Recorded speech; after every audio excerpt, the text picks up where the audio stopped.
Ry havako malala ao amin'ny tompo, ho aminareo anie ny fahasoavana sy ny fiadanana avy amin'Andriamanitra ray sy Jesoa Kristy tompontsika. Amen. Mitoera mandra-piavin'ny tompo. Mitoera mandra-piavin'ny tompo. Ao amin'ny Jaona voalohany toko 2, andininy 420 hatramin'ny 720 ry havako. Mofinaina voalahatra ho antsika amin'ity andro anio ity. Vakina amin'ny anaran'i Jesoa manao hoe: ary ny aminareo dia izay efa renareo hatramin'ny voalohany no aoka hitoetra ao anatinareo. Raha mitoetra ao anatinareo izay efa renareo hatramin'ny voalohany, dia hitoetra ao amin'ny zanaka sy ao amin'ny ray kosa ianareo. Ary izao ny teny fikasana izay nataony tamintsika dia ny fiainana mandrakizay. Izany zavatra izany no voasoratra taminareo, ny amin'ny mamitaka anareo. Ary ny aminareo dia ilay ositra noraisinareo taminy no mitoetra ao aminareo, ka tsy mila ampianarin'olona ianareo, fa satria ny ositra avy aminy no mampianatra anareo ny zavatra rehetra. Sady marina fa tsy lainga izany, dia tomoera ho aminy ianareo araka ny nampianarany anareo. Ary ankehitriny anaka, tomoera ao aminy mba hananantsika fahasahiana raha iseho izy, ka tsy homenatra eo anatrehany amin'ny fiaviana. Raha fantatrareo fa marina izy, dia fantaro fa izay rehetra manao ny marina no zanany naterany. Ray Masino, manamasinana amin'ny fahamarinana, ny teninao no fahamarinana. Amen. Tomoera mandra-piavin'ny tompo. Tomoera mandra-piavin'ny tompo. Farafakely ny inenina miverina eto amin'ity mofinain'ity fotsiny, ny miteny hoe tomoera na hoe mitoetra. Teny entina ilazana fiorenam-paka lalina, mijoro amin'ny fotony, tsy azo ozongozonina, tsy azo etsehina, tsy afaka ovana vetivety. Tomoera ampaherezana ny fiangonana mba hifikitra ifotony amin'ny finoana, amin'ny fanarahana amin'ny Kristy mandra-piavin'ny tompo. Ampahatsiahivon'ny apôstôly Jaona eto fa efa nandray ny ositra masina tamin'ny alalan'ny fanahy masina izy ireo. Ositra masina izay nanamasina azy ireo, nanokana azy hiala tamin'ny fiainana izao tontolo izao. Fanahy masina izay nanositra azy hiavaka tamin'ny alalan'ny safidy tsara izay nataony, dia ny fanarahana ny tompo. Io ositra masina io no mampiray azy amin'Andriamanitra ray sy ny zanaka ary ny fanahy masina.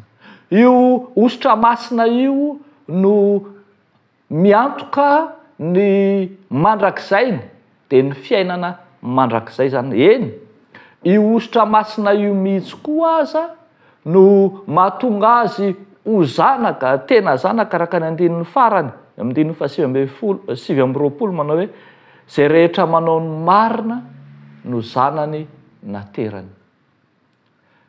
Eo anatrehan'ny ositra izay nomen'ny fanahy masina, eo anatrehan'ny fampianarana izay nomen'ny Kristy sy ny fiangonana, eo anatrehan'ny farisendahatra izay efa nahatonga azy ireo tapa-kevitra, dia tsy kely lalana le ratsy, fa mitady ny fomba rehetra hamitahana, mitady ny fomba rehetra hamitahana. Ao amin'ny 9:20, izany zavatra izany voasoratra taminareo, ny amin'ny mamitaka anareo dia indro tonga ny mpaminany sandoka, izay antsoina koa hoe antikristy.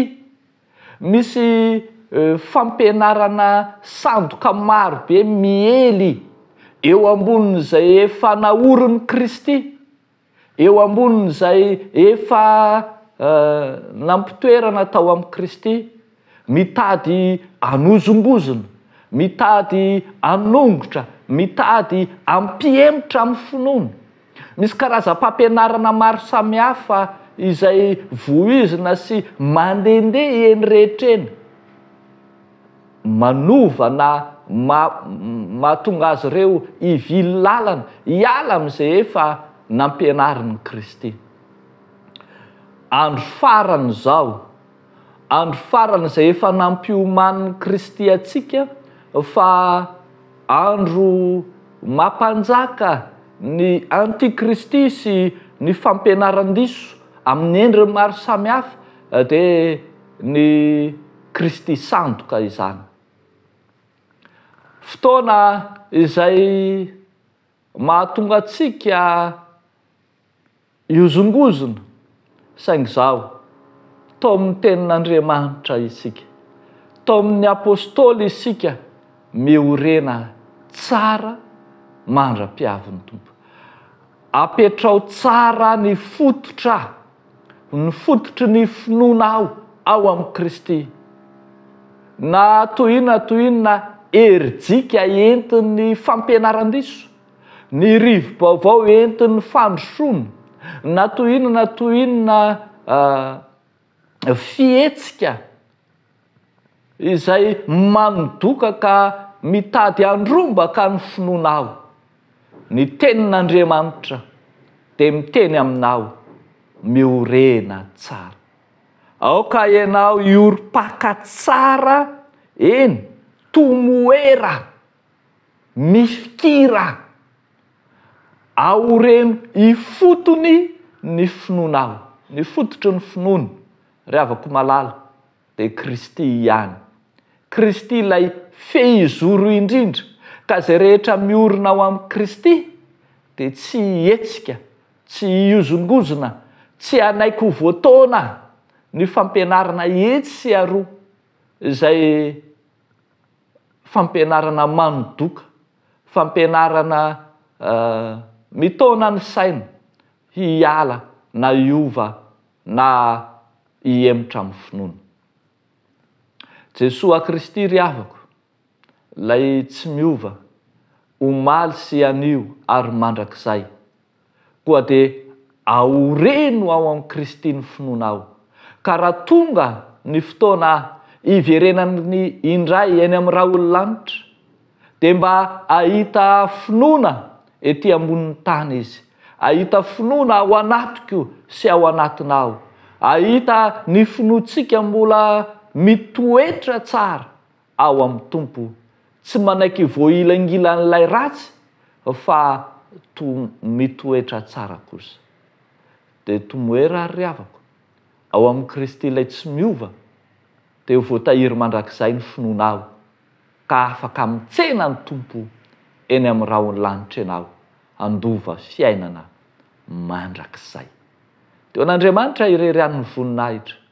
Amen. Ivavaka isika. Raha eo misaotra anao zahay, ny amin'ny teny tsara, teny mamy, teny fampaherezana, na mangina ao anay, misaotra Tompo.